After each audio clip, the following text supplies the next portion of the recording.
This is the Page Publishing Book Club. How you doing? I'm Alice Stockton Rossini. You know what? No matter what you do in this life, you have an impact on someone. And if you're lucky, you're aware of the circumstances. And it can be extremely uplifting. It can make you feel really good. Take Field Morey, for instance. He's a flight instructor in Medford, Oregon. And not just any flight instructor. You might have even heard of him. And if you haven't, you really got to read 4 Years Above Earth, a memoir. Alice, I have been doing this all my life. I'll be 83 in November, and I've been flying since I was 14 and teaching since I was 21. Over 1,000 students that I have taught, and they've all been on me to write a book about my adventures and some of the students that I have been flying with, and I finally gave in. Well, you have such a rich history of flying. Yeah, it all starts with my father. When he was 21 years old, he left northern Wisconsin and got on a train and went to Chicago and learned to fly in 1924. And he was one of the pioneer aviators. He rode with Charles Lindbergh and started a business back in the 20s. And the book starts out with several chapters dealing with his adventures and then segued into mine. Regionally, the name Morey was second to aviation in Wisconsin. That's where I grew up and until 18 years ago when I moved to Medford, Oregon. So it's a well-known name there. We had an airport in Madison called Morey Field, and my name is Field Morey. So obviously it's well-known. The book ends with a flight that I made in 1980, setting 2 records flying a single-engine airplane across the Atlantic Ocean. And like so many aviators, Lindbergh was a hero in my estimation. And I wanted to do something that he did. So I had a good friend who, incidentally, was a Nobel laureate winner. He was a student friend of mine, and he invited me to a wedding in England. He's a British fellow, and a relative was getting married in Cornwall, England. And he invited me to the wedding, and I said only under one condition, that we fly across the ocean and try to set 2 speed records, which we did. And that's the favorite story in my book, and it ends with that story. I like the quote that Oliver said, you know, he taught you something more than flying. He taught that it's possible to overcome fear with knowledge. Yes, and in his acceptance speech in Stockholm, Sweden, he named me by name as one of 3 people that has influenced his life. So I was very proud of that. And he was a scientist, and so he taught a lot of postdoc students in his laboratory. He told his students, don't be afraid to fail, because you're going to learn from your work. You'll come back and succeed a second time. What is it about flying? I mean, the second person I've interviewed who's written a book about flying, it's almost like a religious experience for you guys.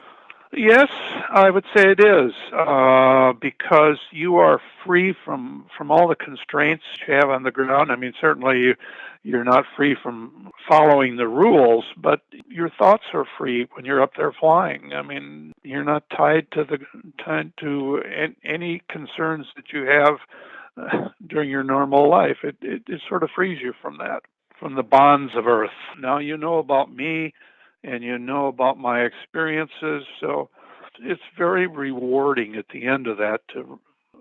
It's very satisfying. You're still teaching people how to fly? Oh, yes. So is your book on display? I mean... Well, I have done a book signing back in my home city of Madison, Wisconsin. I just got done with that, and I sold over 100 books at that. And I'm publicizing it in the regional flying magazine in the Midwest, so people can read about me there. And I think I'm going to write another book because there's a lot of stories that haven't been told yet.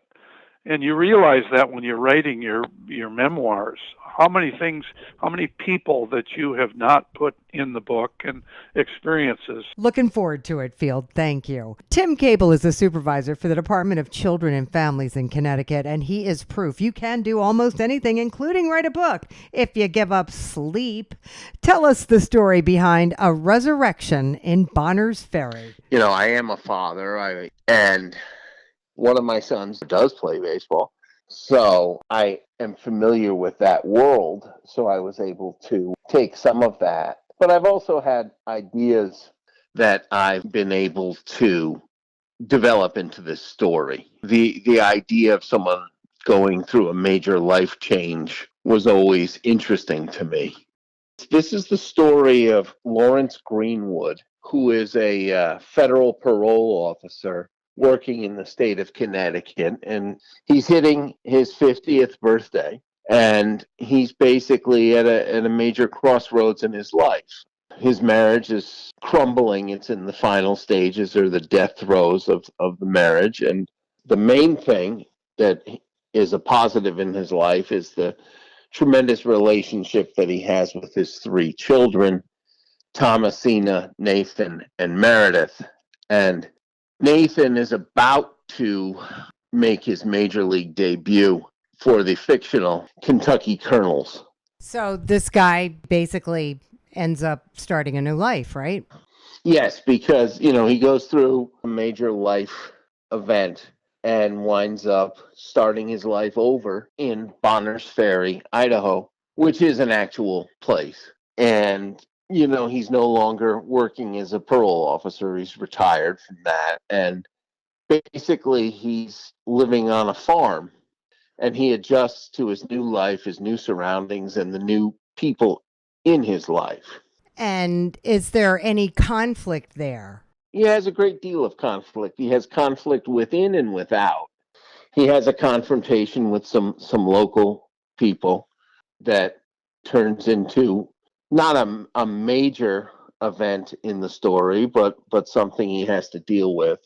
He also has some inner turmoil as he's coming to terms with the things that have happened in his life and what he wants to happen in the future. He has personal relationships that are, you know, as his marriage has disintegrated to the point of ending, he now is developing and exploring other relationships, one with his former protege, Kelly Larson. And then he also has a relationship that is developing that he's very concerned about or unsure of with the much younger sister of his ex-wife, Catalina de la Huerta, who has her own mysterious past. He encounters some other folks out there, and he develops a very interesting relationship with Martin Tuttle, who prefers to call himself Soaring Hawk, who is essentially a squatter on Lawrence's land. And instead of viewing himself as such, he views himself as sort of a friendly neighbor.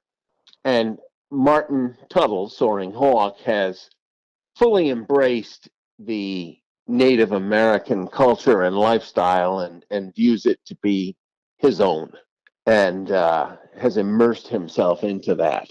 You've got some really rich characters there. Yeah, there are a lot of very interesting people, and the relationships between Lawrence and people both from Connecticut and Bonners Ferry sort of drives the book. Have you been to Bonners Ferry? No, I've never been there. I just, in my mind, I selected Idaho, and then I did some research and came up with the town of Bonners Ferry and sort of thought that would be a fine place for him to go. And I reached out and connected with one of the main bookstores in Bonners Ferry, and they're carrying the book, and I know they've sold a few copies, so. And you haven't even been there. That's unbelievable. You really should go out there for a book signing. Thanks, Tim. Tanine Stradling worked with special ed kids in Arizona for almost 20 years, and that's what inspired her book entitled Chance for Solinia. When I worked with the kids in high school and special ed, we talked a lot, and they had such hard lives. I mean, the things they struggled through and the things they lived through was just heart-wrenching. So I've always liked writing. I remember writing in high school poems and little stories all the time, and taking their stories and knowing what they had to live with is what I wrote my story about. When A Chance for Selenia starts, she just remembers what she's going through. They ended up in a small town in Arizona. Imagine that. She is trying to grow up, and all she wants is to have a family, to be normal, to have a life. She doesn't feel like she belongs anywhere, that she has any friends. She doesn't feel loved. She doesn't feel safe. Her mother got pregnant with her when she was a young girl, 16, and they were never married. But she married her stepfather when Selenia was 3, and so she's always considered her stepfather to be her dad. But when she's 13 years old, her mother leaves. She leaves a note and says, "I just can't deal with this anymore. I've got a chance for something better, and I'm leaving you with Tom, her stepdad, because I know he'll take care of you. He always has, and when I get myself settled, I'll come back for you." And this really bothers Tom, and so he just ups and leaves and takes Selenia, and they go from town to job to school to living in ratty, rundown, horrible places, to living in the car. And finally the car breaks down, and she's 16 now. So she's starting high school, and she's trying to feel accepted and to fit in, and she's trying so hard, but it just seems like everything is against her. So many things happen, but she feels like finally she's going to be in a dance festival. How she got in it was just by accident, and during the middle of the festival, her skirt falls down. She's out on the dance floor in the spotlight, and she's horrified. And top it off, her mother came back, and she just couldn't face her mother. And this is when she just started running and running and running till she couldn't go any farther. And she didn't know where she was. She was out in the middle of a desert. She didn't know where she was, but she just lays down in a gulch and she just cries. And then in the morning, she says, "Okay, I've got to go back. I've got to deal with it." And that's when things kind of start coming together with her. And that's where I ended. A Chance for Selenia was when she decides to go back and get things together, that things are going to be okay. But then that's when everybody said they wanted more, so that's when I wrote It Could Be a Worse. And she graduates from high school, and she finally has to decide, okay, what am I going to do? I don't belong anywhere. I don't know what to do. And I'm sure you've talked to writers before when it just seems like Selenia took over. I didn't know what I was going to write for her, but she just took over the telling of the story, what she wanted in her life, and that's what the story came out to be. She gets through it, and that's what I've noticed. A lot of the kids that I worked with in the high school, their lives were so hard, but they were working on it, and I knew that it was going to make them stronger if they could just persevere and get through it, that they would be a lot stronger person. This is a great book for kids, for students. Yeah, young adults, teenagers, preteens. That's what I wrote it for, is to hopefully give them a little bit of hope and carry on. Well, I definitely think you've accomplished that. Thanks so much. We're going to take a quick break, but we're coming right back. This is the Page Publishing Book Club. Have you written a book and want to get it published? Then now's the time to call Page Publishing at 800-204-6099 and do it immediately. You see, they're looking for authors of all types of books, and unlike most publishers, Page Publishing will take the time to review most of the books submitted to them, and they'll even give you their feedback. And if they like what they read, Page Publishing will get your book into bookstores and for sale online at Amazon, the Apple iTunes Store, and other outlets. They'll handle everything. copyright protection, printing, cover art, publicity, and editing. So if you've written a novel, a children's book, a cookbook, inspirational work, a book of poetry, or biography, and want to get it published, then you need to call Page Publishing and do it immediately. Call 800-204-6099 now for your free author submission kit. Your road to fame and fortune could very well start with this simple phone call. For your free author submission kit, call Page Publishing at 800-204-6099. We're back on the Page Publishing Book Club. I'm Alice Stockton Rossini. Roger Rayberg remembers writing homemade comic books as a kid and being captivated by Star Trek, Star Wars, and War of the Worlds, thinking he could write a story like that one day. Well, now he's a contractor in beautiful Nova Scotia, and he manages to squeeze in a couple of hours a day to write and finally brings his science fiction novel to life in ERA. His name's Keith Simon, so he's kind of he's the main guy of the story. Who kind of goes through some tragic stuff earlier on, and it's kind of his journey back to some self-redemption. So it takes place a few hundred years in the future. The Earth is threatened from some aliens, and it's humanity has to mount a force of its own to kind of face them. So before they can kind of have this big fight, the two forces, the humans are kind of transported into the future, the human fleet. So they kind of come back, and everything's kind of already happened. So it's basically this human fleet now transported into the future. Now they kind of got to go back to Earth and rebuild the planet and kind of remove dictators from power and basically wait for the aliens are going to basically come back again. So it's kind of a Independence Day with a little twist with some time travel going on. So kind of how I kind of took it to a different, level than the regular alien invasion stories. I always kind of looked at it like the first Star Wars movie, whereas if you watched Star Wars and there was never another Star Wars movie, you could kind of watch Star Wars and be content with it. But there was always the possibility of other things that could happen, which obviously did, right? So I kind of took that idea with it.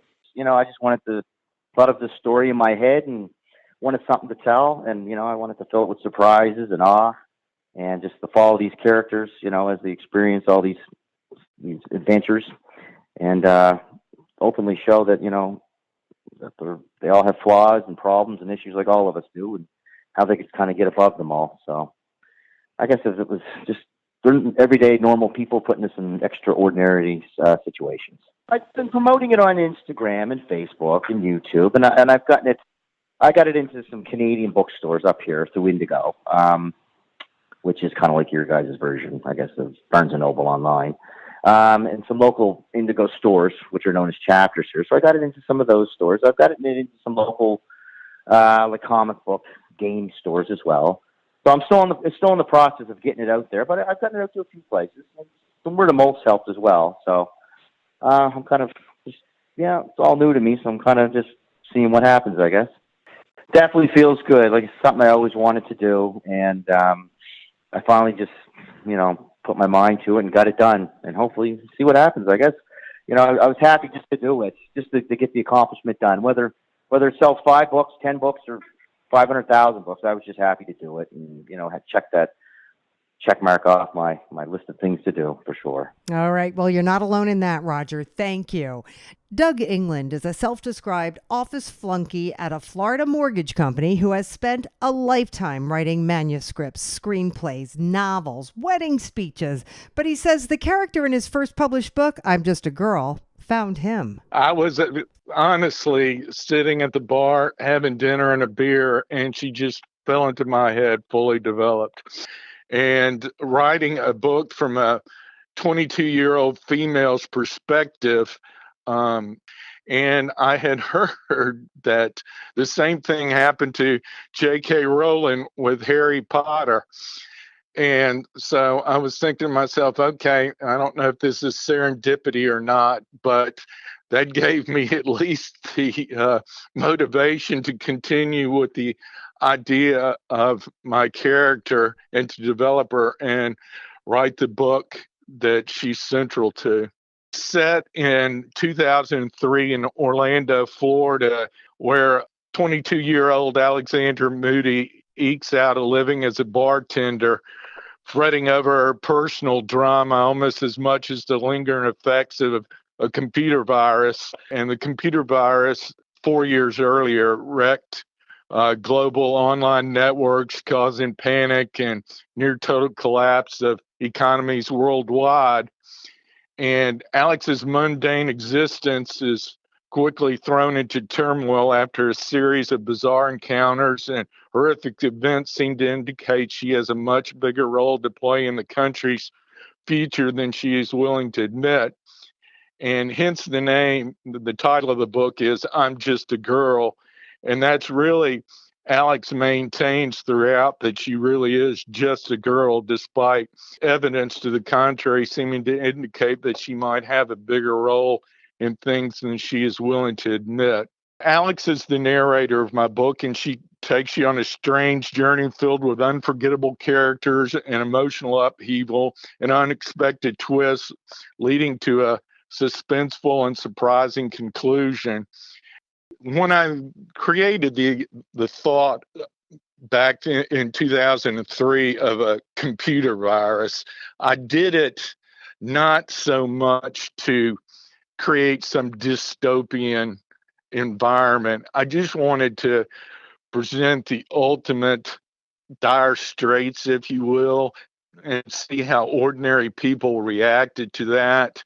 And part of it was also wanted that people still had to communicate. And even back in 2003, I didn't want them being able to fall back on their cell phones and live within themselves, that they still had to seek out physical and human contact. And I say that part of the reason was maybe that I did not have a social media presence myself. And so part of what I'm having to do to market my book is I am developing a social media presence.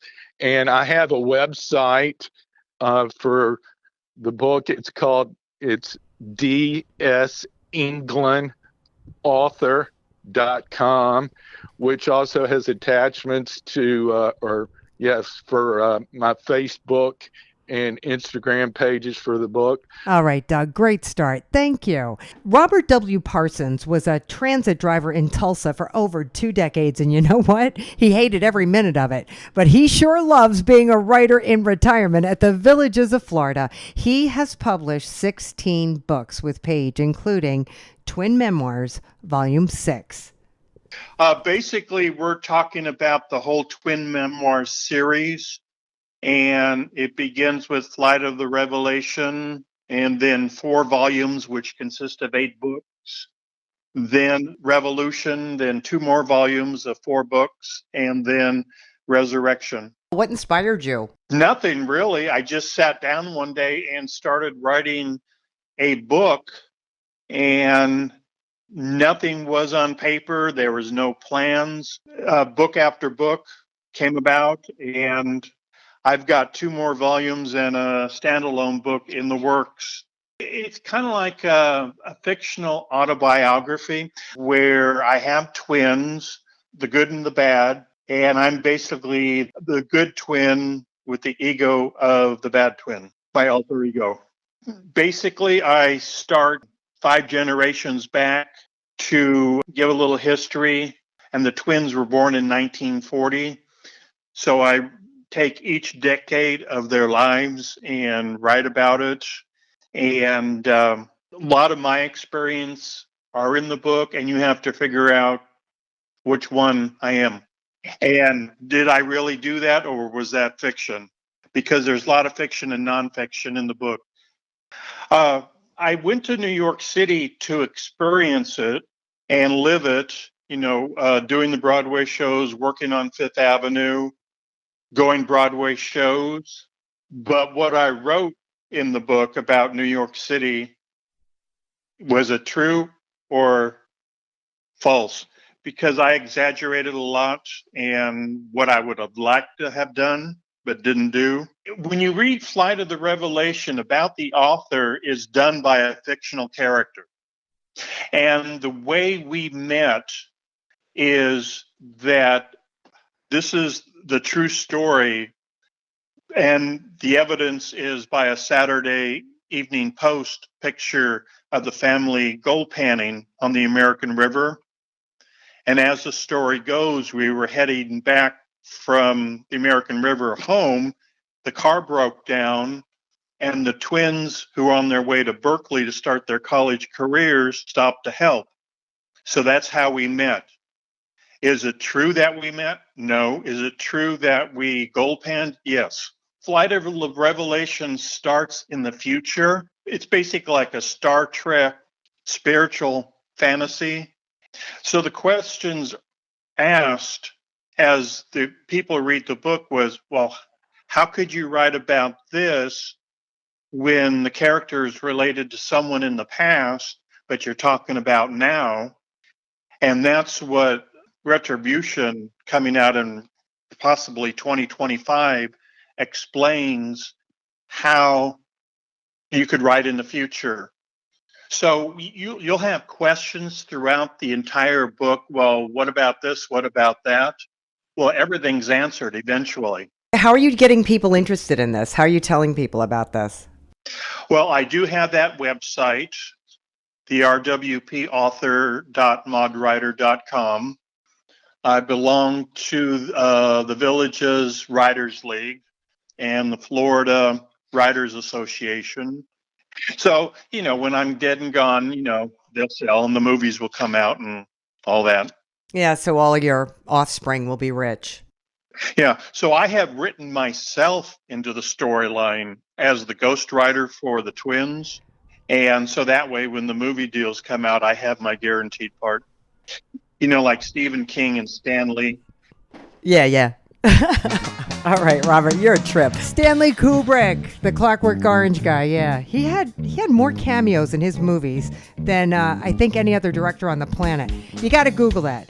Anyway, that is it for this edition of the Page Publishing Book Club. Great group of authors, as always. You should really share their stories by telling your friends and relatives to download the podcast at 710WOR.com. Don't you think? Only fair. And if you haven't already, you really should download the iHeart app and get any music you want. If you like talk, we got talk. We got that talk thing down, especially mornings, 6 to 10 a.m. Len and Michael in the morning. They throw me out on the street. We have a really good time. It's 6 to 10 again, Eastern time. Check it out. Download that iHeart app. I mean it. You're going to love it. Anyway, I got to go. I'm Atlas Stockton Rossini. I'll catch you next time.